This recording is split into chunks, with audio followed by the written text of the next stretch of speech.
गरियाबंद जिला पंचायत के निर्वाचित सदस्यों इंद्रजीत महाडिक क्षेत्र 3, संजय कुमार क्षेत्र 7 और लोकेश्वर नेताम क्षेत्र 8 ने 15वें वित्त आयोग से प्राप्त राशि के मनमाने और पक्षपातपूर्ण बंटवारे पर गंभीर आपत्ति जताई है। सदस्यों ने जिला कलेक्टर गरियाबंद को ज्ञापन सौंपते हुए कहा कि निधि का वितरण शासन की गाइडलाइन और संवैधानिक प्रावधानों के विपरीत किया गया है। उनका आरोप है कि कुछ विशेष क्षेत्रों को अत्यधिक राशि आवंटित की गई, जबकि अन्य क्षेत्रों को जानबूझकर वंचित रखा गया, जो असमानता और प्राकृतिक न्याय के खिलाफ है। सदस्यों ने कहा कि उनके क्षेत्रों से भेजे गए कई विकास प्रस्तावों को अनदेखा कर दिया गया। यह 15वें वित्त आयोग की अनुच्छेद 4(1) एवं 5(2) की भावना के विरुद्ध भी है, जिसमें समानता, पारदर्शिता और आवश्यकता आधारित प्राथमिकता की बात कही गई है। उन्होंने मांग की है कि निधि का पुनर्वितरण न्यायसंगत तरीके से किया जाए तथा पूरी प्रक्रिया से संबंधित दस्तावेज सार्वजनिक किए जाएं। सदस्यों ने चेतावनी दी है कि यदि निष्पक्ष जांच नहीं हुई तो मामला राज्य आयुक्त, पंचायत विभाग या न्यायालय तक भी ले जाएंगे। आज हम लोगों ने जिला पंचायत विकास योजना 15 फाइनेंस का एक राशि होती है, उसको लेकर के आज हम लोगों ने मुलाकात किया है। जिला पंचायत में लगभग 3.5 करोड़ की राशि आई हुई थी। उसमें से हम जो 3 जिला पंचायत सदस्य हैं, महाडिक जी है, लोकेश्वर नेताम जी और मुझे, हमें सिर्फ 15 लाख के आसपास रुपए राशि अपने क्षेत्र के विकास के लिए दी गई है, जो हम लोग सूची देख रहे हैं।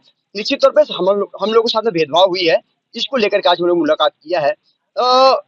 क्षेत्र देखें तो 3 गरियाबंद जिले के 3 जो ब्लॉक हैं, गरियाबंद हो गया, मैनपुर हो गया, छुरा, ये 3 ब्लॉक आकांक्षी ब्लॉक में आते हैं। सरकार की एक महती योजना है, आकांक्षी योजना है, ब्लॉक है, उसमें कहीं ना कहीं ज्यादा राशि देने का वो है, प्रावधान है। इस क्षेत्रों में ज्यादा कहीं ना कहीं राशि को वितरण करना है, लेकिन कहीं ना कहीं भेदभाव हुई है।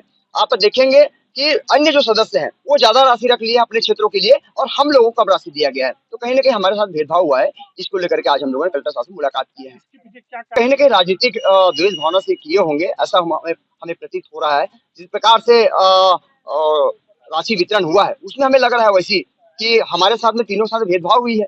क्षेत्र क्रमांक 3, क्षेत्र क्रमांक 7, क्षेत्र क्रमांक 8 के साथ में कहीं ना कहीं जिला पंचायत के सत्ता पक्ष के जो सभापति हैं, अध्यक्ष, उपाध्यक्ष हैं, इन कहीं ना कहीं ये लोग हमारे साथ भेदभाव किए। लेटर को देकर के साहब पे देखो अधिकार है, पंचायती राज अधिनियम की धारा 47 ये कहता है कि विहित अधिकारी कलेक्टर साहब होते हैं। हम लोगों ने ज्ञापन में दिया, उसमें उल्लेख भी किया है कि विहित अधिकारी आप है, इसमें कहीं ना कहीं आप कर सकते हैं कुछ। तो साहब ने भी कोई ठोस पहल, कोई आश्वासन नहीं दिए, बोले कि ये होता ही रहता है। तो कहीं ना कहीं हमें आश्वासन नहीं मिला। अब अगला कदम क्या है? निश्चित तौर पे अगर किसी प्रकार की कोई संज्ञान नहीं ली जाती है लेटर पे, तो हम लोग कहीं ना कहीं न्यायालय का शरण लेंगे।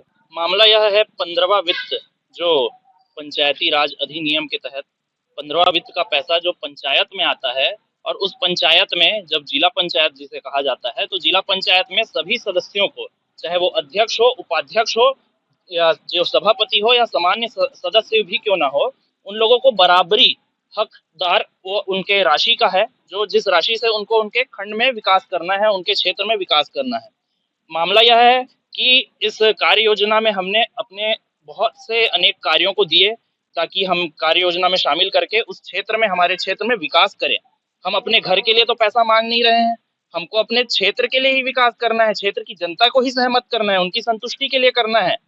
तो गांव-गांव में विकास की धारा कैसे आएगी जब इस तरीके का भेदभाव अगर जिला पंचायत के द्वारा होगा, भले इसमें पार्टी कोई भी हो, चाहे कांग्रेस हो, बीजेपी हो या कोई अन्य दल भी हो।